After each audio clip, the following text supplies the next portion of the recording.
베트남의 중국산 열연 반덤핑 조사가 자칫 국내 열연 수입 확대로 이어질까 우려가 커지고 있습니다. 베트남 산업무역부가 중국과 인도산 열연 코일에 대한 반덤핑 조사에 착수하면서 중국산 열연의 대체 수출 지역으로 우리나라에 대한 유입량이 늘어날 수도 있다는 지적입니다. 중국의 베트남 열연 수출량은 2022년 663만 톤에서 2023년 819만 톤으로 급증했고 올해도 상반기에만 445만 톤을 기록한 것으로 조사됐습니다. 해외 철강 시장 분석가들은 한국의 경우 열연의 무역 방어 조치가 없는 만큼 중국산 열연의 수출이 크게 늘어날 수도 있다고 전망했습니다. 다만 시장에서는 중국산 열연의 경우 유통시장 물량 확대는 가능하겠지만 냉연 녹음제 등 하공정 소재 품질과 대미 수출 등을 고려할 경우 수입량 증가는 제한적일 수도 있다고 예상했습니다. 지난 8월까지 우리나라의 전체 철강제 수입이 소폭 줄어든 가운데 중국산은 오히려 증가한 것으로 조사됐습니다.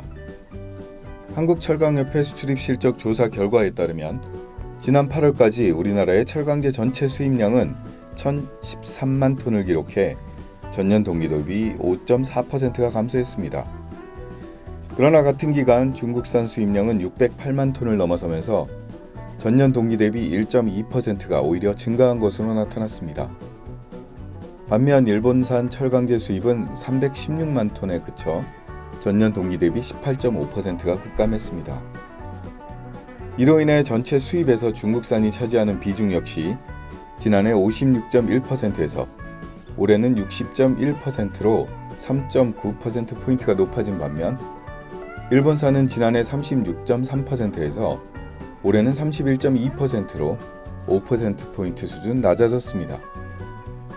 관련 업계에서는 중국 현지 수요 부진 영향으로 낮은 가격을 앞세운 중국산 철강제 수입이 지속적으로 늘어나게 될 것으로 보인다고 우려했습니다. 산업통상자원부 산하무역위원회가 최근 중국산 스테인리스 후판에 대해 덤핑 사실 및 국내 산업 피해 조사를 개시했습니다. 이번 중국산 스테인리스 후판에 대한 조사는 TKC가 지난 6월 말 반덤핑 제소장을 제출한 데 따른 것입니다. 조사 대상 품목은 스테인리스 후판 두께 4.75mm 이상, 폭 600mm 이상 제품으로 코일 형태의 스테인리스 열연과 스테인리스 슬라브, 블랙플레이트 등의 반제품은 제외됐습니다.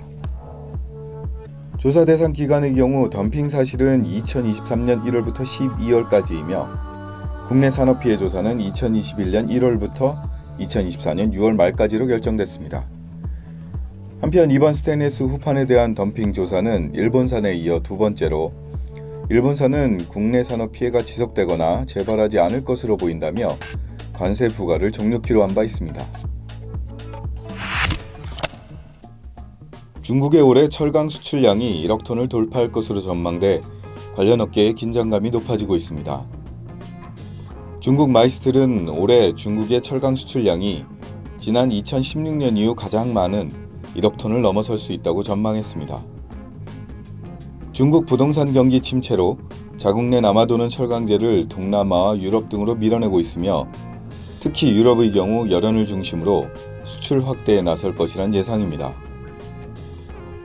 해외 언론들은 중국의 철강 밀어내기 수출이 전 세계적인 철강 공급 과잉을 야기하고 가격 역시 끌어내리고 있다며 각 국가별로 자국 산업 보호를 위한 조치들이 적극 취해질 것으로 내다봤습니다. 미국 내에서 한국산 OCTG 관관에 대한 수입 쿼터 축소를 촉구하고 나서 관광업계가 긴장하는 모습입니다.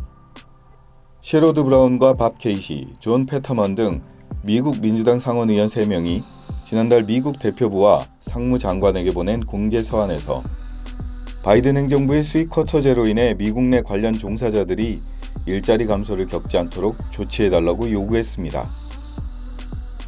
이 서한에서 미국 내 OCTG 관관 수요 감소로 현지 공장들이 220명 넘는 노동자를 해고하거나 감축했다며 지난 2018년 설정한 수입 쿼터의 효과가 없다고 지적했습니다. 특히 한국 내 수요 자체가 없는 OCTG 관관은 전적으로 수출에 의존하고 있다며 미국 철강협회 역시 쿼터를 낮출 필요가 있다는 주장도에 향후 쿼터 조정 여부에 대한 우려가 제기되고 있습니다. 일본 제철의 미국 US 스틸 인수를 두고 현지 정치권과 관련 업체들의 공방이 연일 이어지는 모습입니다. 최근 미국 내 대선 후보인 트럼프 전 대통령에 이어 해리스 부통령도 일본 제철의 US 스틸 인수 반대를 주장하고 나섰습니다. 이에 일본 제철은 13억 달러 투자안과 더불어 US 스틸 이사회의 과반수를 미국 국적자로 선임하고 이사회에 최소 3명의 미국 국적 사회이사를 포함키로 하는 등 적극적으로 달래기에 나서는 모습입니다. 데이비드 버릿 US 스틸 최고 경영자는 매각 계획이 무산되면 몬벨리 제철소를 폐쇄하고 본사도 피츠버그 밖으로 이전할 수 있다고 밝히는 등 매각을 둘러싼 미국 내 정치권과 매각 당사자 간 공방이 지속되고 있는 것으로 나타났습니다.